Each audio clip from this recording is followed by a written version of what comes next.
Hey guys, welcome to Wrench and Repeat. Today I'm going to be working on my 1994 Mitsubishi Pajero 2800. It's a Fieldmaster Limited with the 2.8 turbo diesel 4M40. And what I'm going to be doing today is replacing the CV boots, the inner and outer CV boots on this side. And I'm going to be doing ball joints and some other stuff while I'm in there, but I'll split those up into separate videos. This one will be mostly focusing on just the CV boots, and it'll be very similar procedure for Monteros of the same year. I'm not 100% sure if the 3 liter and 3.5 V6 have the same CV boots, but the procedure should be essentially the same. My inner boot is completely trashed. You probably can't see. And I went out wheeling the other day and I just wrapped it up in cling wrap and some duct tape just to keep the dust out of it. And then the outer one is not torn yet, but it is starting to crack. So I'm gonna do them both at the same time. Just one note, this truck does have the manual locking hubs on it. And I will splice in some pictures from the OEM factory service manual as I go along. As far as special tools you'll need, there is a specific socket for the axle nuts, but you can modify, I think it's a GM one, possibly a Toyota one to make it work, but we'll get to that when we get there. So one of the more detailed parts of this, aside from just doing the boots themselves, is just disassembling these manual hubs because it's a bit of a pain in the ass. So, but we will get to that when we get there. Not a bad time to do your front rotors as well if they need to be done, because everything's got to come off, and the front rotors are a pain in the butt because, again, you've got to disassemble all this and take the axle nuts off to do the rotors on these. So if you haven't done your rotors in a long time and you're not sure if they need to be done, now is a good time to do them.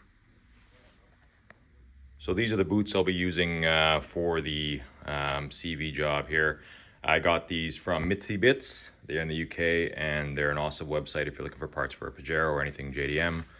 The nice thing about them is you can actually punch in your VIN number and it'll pull up your exact model, because there are some variations, I think, as far as the different boot size, axle sizes, etc. If you're doing this on a Montero, you can get those boots on Rock Auto or wherever you want. Yeah, so this is the outer boot. You can see it's got grease in there as well as new rings. And there's the inner boot. All right, let's get to it.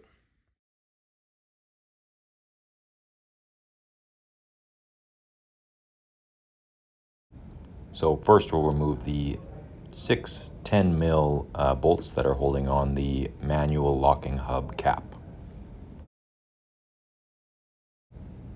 Then you can remove the cap from the manual locking hub and it pulls right out. Then using a snap ring plier, you can pull the snap ring off the end of the axle.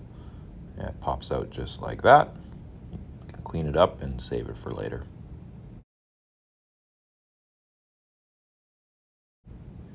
Now, using a 17 mil socket, we're going to remove the caliper.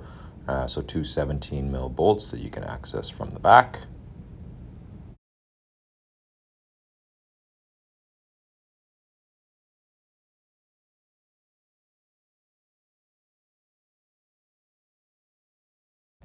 Now you can use some zip ties or a bungee cord to take the pressure off the caliper and off the brake lines and hang it from either your control arm or the frame. Next, we're going to remove the bolts that hold the knuckle spacer or hub spacer, whatever you want to call it. I believe they are 14 mil if I remember correctly, and there are 6 of them.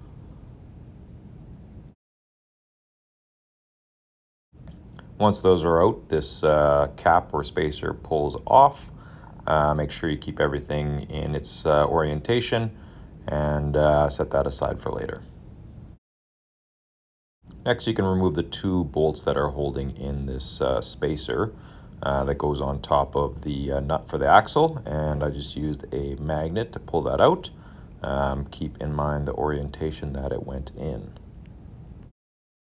Now, using the axle nut socket, we can remove the axle nut itself. It should come off pretty easily. It's not torqued down very tight.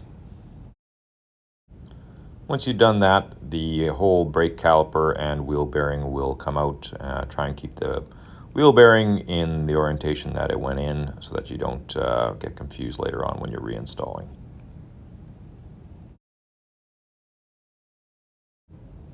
I just cleaned everything up quickly with a wire brush.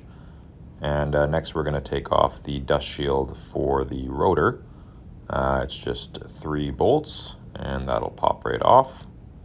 You might want to hit it with some deep creep and the wire brush just to help it come out a little bit easier. It could be quite corroded.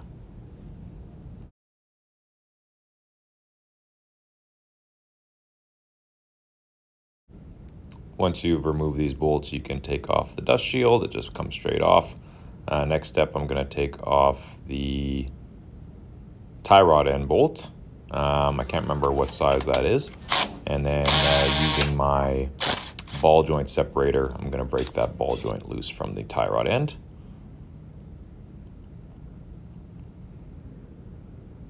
And it comes straight up. Now I'm using my ball joint separator to separate the upper control arm ball joint. And you might be able to separate it just with a few quick hits. And then the whole axle will come out. You can see mine's already been torn quite badly, and I just covered it up with some cling wrap. I'm cutting that all loose now, and then I will cut off the boot itself. Once I've cleaned that all up, you can start to pry off the clamps that are holding the boot in place. You can use just a screwdriver to pop those loose and then pry them off. Or if you want to, you can cut them off with some wire cutters. And then I'm just cutting off that boot with my X-Acto knife there. And then we'll start cleaning things up.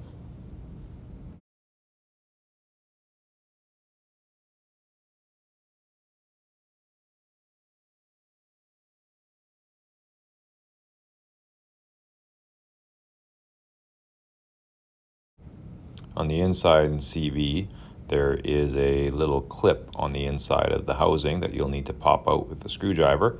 Once you've done that, the bearings will actually pop out of the housing. And then on the inside of where the bearings are, there's another C-clip in there that you'll need to use your pliers to remove. Once you've removed that, you can actually pull the bearings themselves off of the axle. You need to do this in order to get the outer boot onto the axle.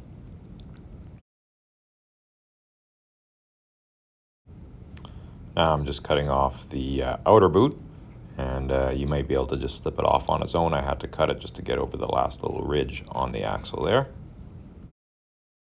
Once it's all apart, you can use a combination of brake cleaner and degreaser and a whole lot of rags. Expect to go through a lot of paper towel or rags while cleaning this up.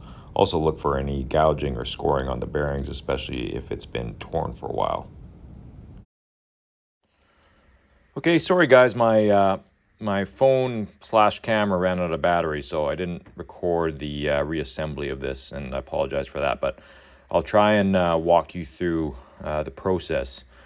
So yeah, basically it's got the new boots on there now with the new clips. You might be able to reuse the old ones as possible if they're in decent shape.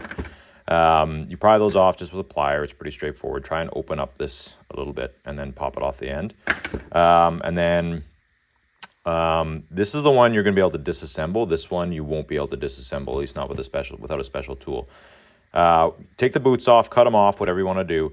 This one you'll be able to pull it out and then it's going to stop, and that's because there's the circlip that goes around the outside that's inside this housing. So take a flathead or whatever and just pop that out of the ring that it sits in, and then this whole thing will come apart. Once that's apart, the bearings and stuff will be attached to the actual axle itself, and this housing will be by itself. To get those bearings off, again, there's a little circlip in there. You'll need pliers like this or something similar to pry open that circlip, C-clip, whatever you want to call it, and get it off. Once you do that, you'll actually be able to take those bearings off of the axle. Once they're off the axle, you'll be able to clean them up. You can use degreaser, brake clean, a ton of rags. It's going to be super messy and it's a pain in the ass. Clean it up as best you can, get as much grease out of there as you can. Clean up this housing on the inside as well and get as much grease off of there as you can. This one you're not going to be able to disassemble, but obviously you'll take off the boot, clean it up as much as you can. Again, degreaser, brake clean, whatever you got to do, lots of rags. And then this is the one you will reassemble first. So put your boot on there, make sure it fits, then maybe pull it off halfway, start packing that up with grease. Your kit should come with new grease.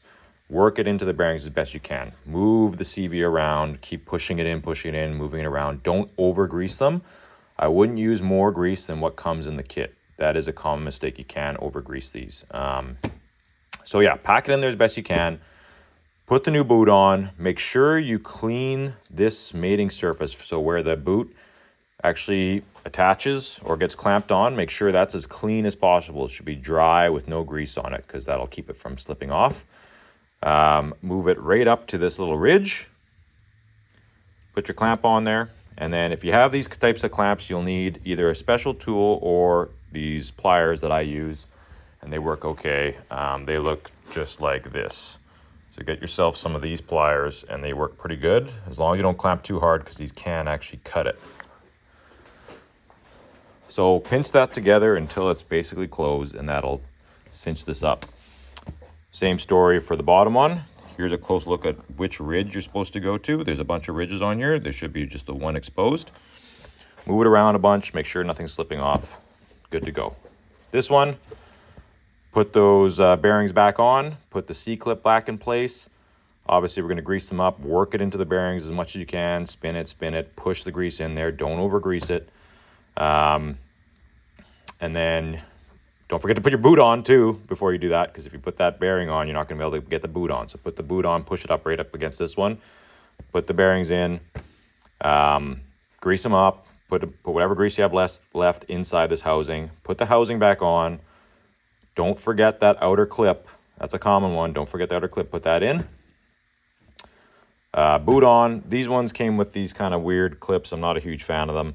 But basically, you just pull it as far as you can with a plier, bend it over, bend these two little clips to hold it in place, and then trim off the excess.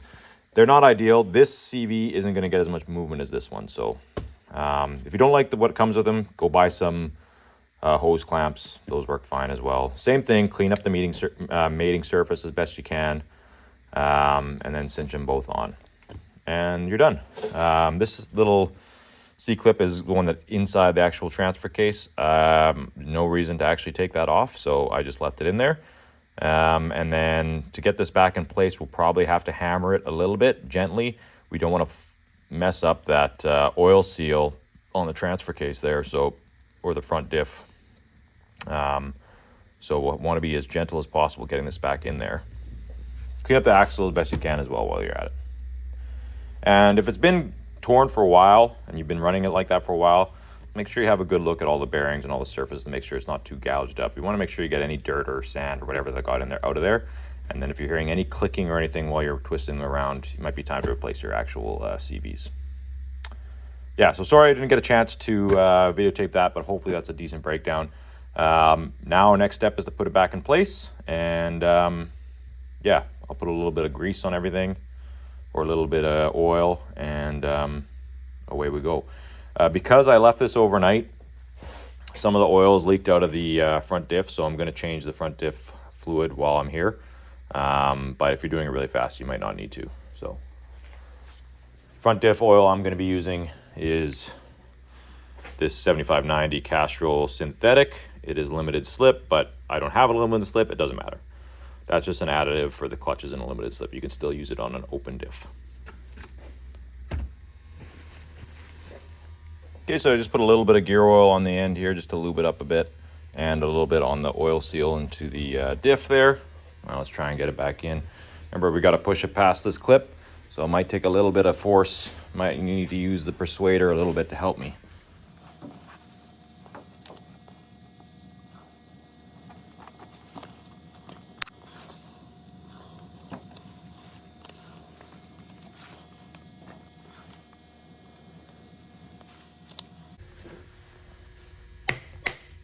There she goes. Now she's in. Good. That wasn't too bad. So just a little bit of force to get past that C-clip there. Next step is to put the knuckle back on.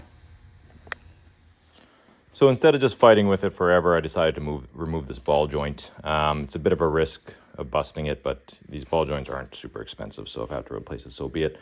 Boot's actually in okay shape, so I think it's going to be fine. I'll re-grease it once it gets in there. Just clean up the nipple, and yeah, hopefully that'll be all right.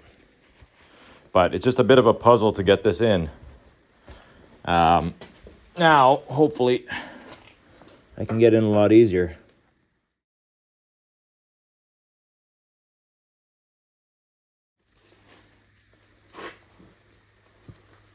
All the bolts are the same size, so it doesn't matter which one goes where. So same as the top ball joints, these 4 bolts are also 18 foot-pounds, and they are 17 mil.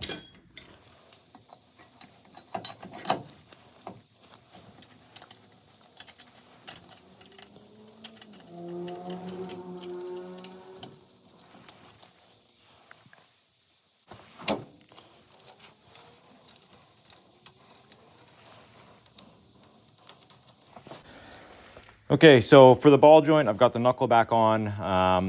That'll all be in a different video if you're interested in that. But yeah, use a jack, because the shock will have pushed it down if you didn't disconnect the shock. Use a jack to push it back up. Line up this ball joint with a hole. As soon as you can get some threads on there, throw that nut on there, suck it down. Now it's not going anywhere, so even without the jack, it's not gonna completely disappear. Torque spec on that is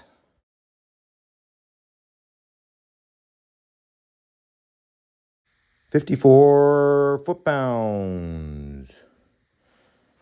So let's do that first. And that is a 22 mil. 22 mil. 54 foot-pounds. Just remember there's no grease in there right now. These ones were basically bone dry. And I was told that you should wait until they're compressed before you grease them. Otherwise, it's just gonna press out all that grease. There we go.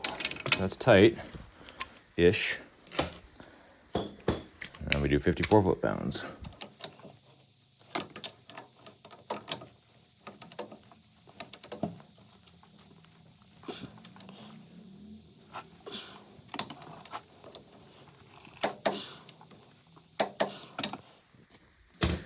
So when you're torquing it, remember you got to line up the hole for the cotter pin. And just twist the cotter pin around. Now we'll do the bottom one. Bottom one is 150 Newton meters or 108 foot-pounds, I believe.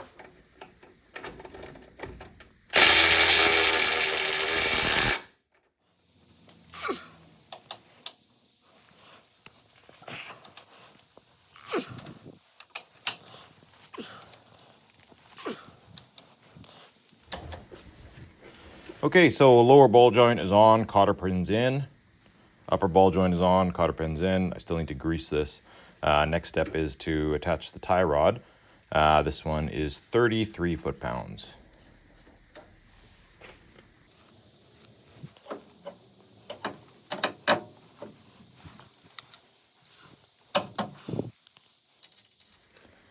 So 33 foot-pounds and a 19 mil.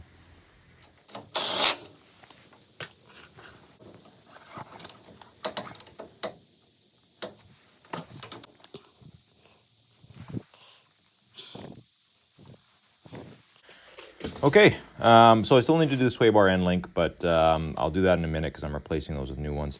Next step is to put the hub back on. Sorry, next step is not to put the hub back on. Next step is to put the dust shield back on. So let's do that.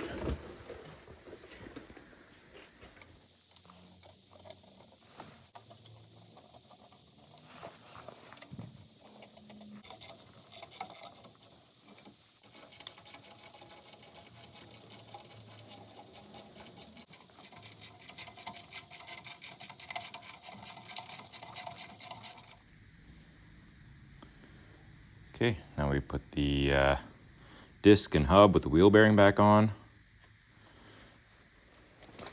Just watch that it doesn't push the wheel bearing out as you put it on.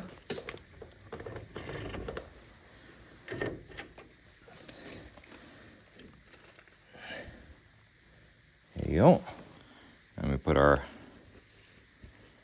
axle bolts, locker, whatever you want to call it, back on.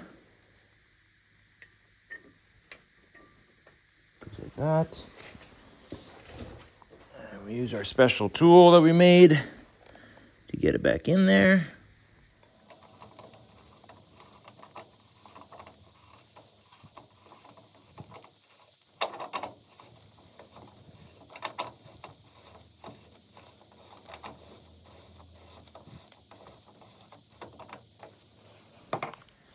Okay, now we're going to put the brake caliper back on because in order to adjust the preload on the wheel bearing, we are going to need to torque this, and there's a specific procedure for that. In order to torque it, we need that brake caliper to squeeze the rotor so it's not moving.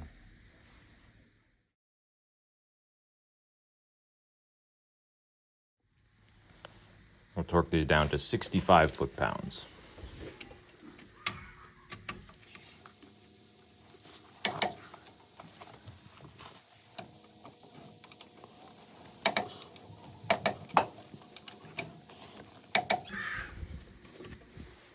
Good.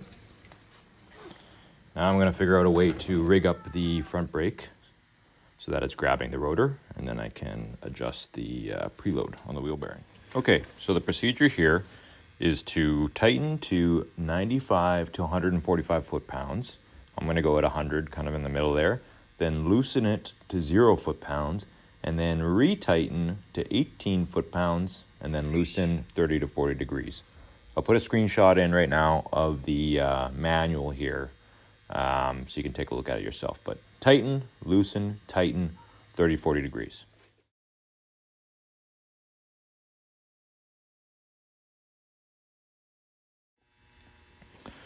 Next, we install the lock washer. So there's only one way this goes on because it's got a key.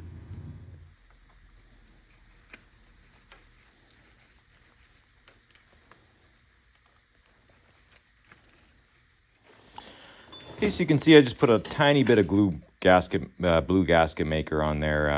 You can put some silicone on there or whatever. There is a gasket in here from the factory, but last time I did the brakes, I just used a little bit of silicone and it worked perfectly fine. So a little bit of blue gasket maker and should be fine, or whatever you got laying around.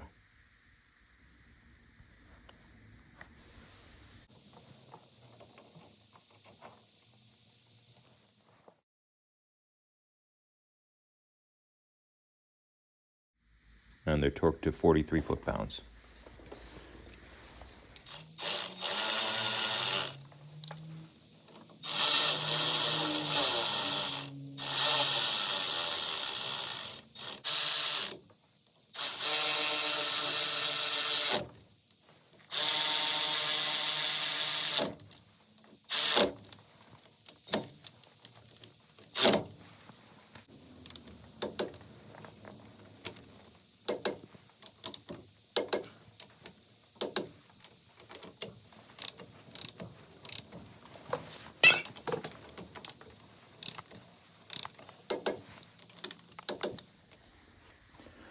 Okay, I got the manual hubcap back on. The manual locking hub cap back on.